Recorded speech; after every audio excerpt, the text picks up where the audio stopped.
Okay, I'm going to do a quick video on how to adjust pan,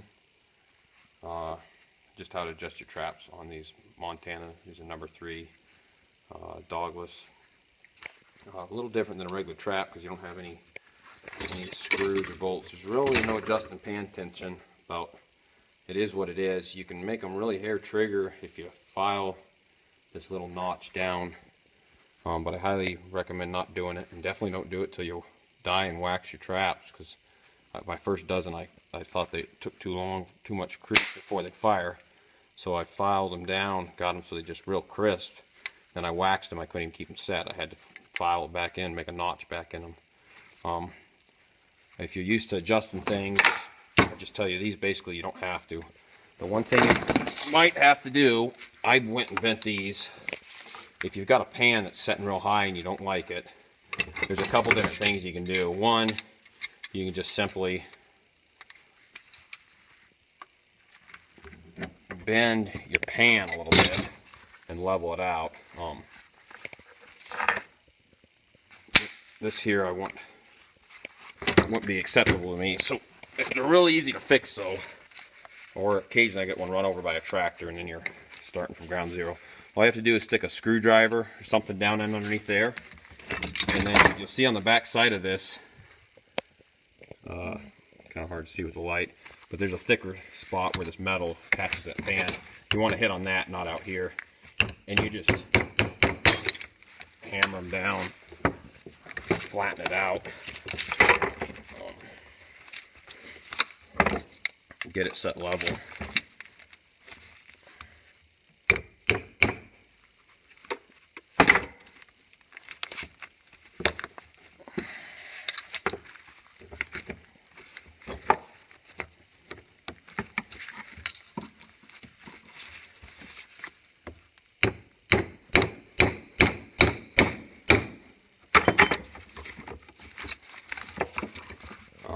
That for me is plenty good. I would be good with that. If you want more, you can hammer more. The other thing you can do is just grab and bend just this outside just a little bit.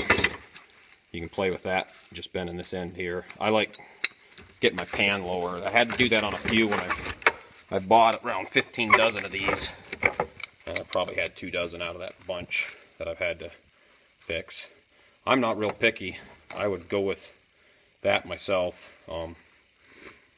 Another thing, sometimes you'll see that this jaw slightly is up a little higher.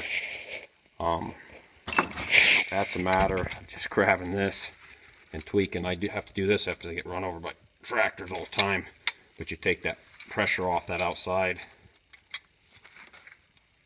Just bend that a little bit. And that jaw will lay down more. To be honest with you, a lot of times when I put them in a hole, this is my dirt hole I dug, my trap's in the hole like so, this jaw a lot of times will be setting like that on this bank. And that just makes, when that coyote puts his foot down in there, just deep down in there. So I don't mind it. It decreases your kill area just a little bit, but that's what I do. So that's to fix that problem. If you've got one that's too low already, same deal. I couldn't get this to work. Couldn't get this one messed up basically, so I just bent the pan. But all you do to fix that is pull your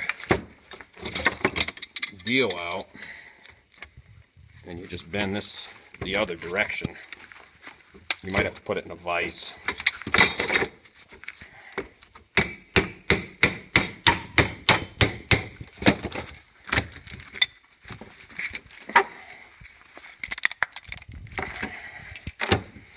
So before I couldn't even set this trap.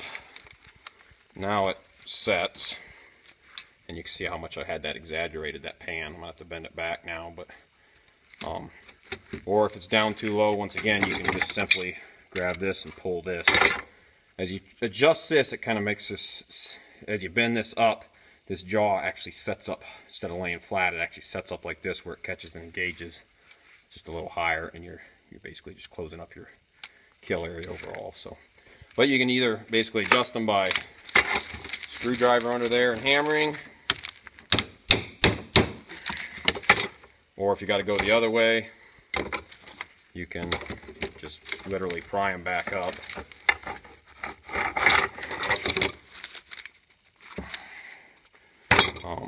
Or you can bend them on the outside. So they're real easy to adjust. I don't get too worried about it.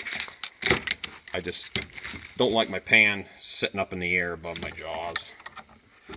Then when you're putting the screen on them, it doesn't set in there nice. That's another thing. I like that real well, the way that looks. If you're sometimes when you set these, because the way this can pivot here, you'll have your pan a little high. That's just simply grab it, twist it, level it out, put your screen in. Once again, a lot of times in the hole, I have this jaw up just a hair, so my screen, when it's tucked under here and back, this jaw isn't pulling it back down, creating a bubble right here. You just pick that up a little bit, and then that screen sets in there so nice and flat, and you catch them. All right, thanks guys. I hope that helps.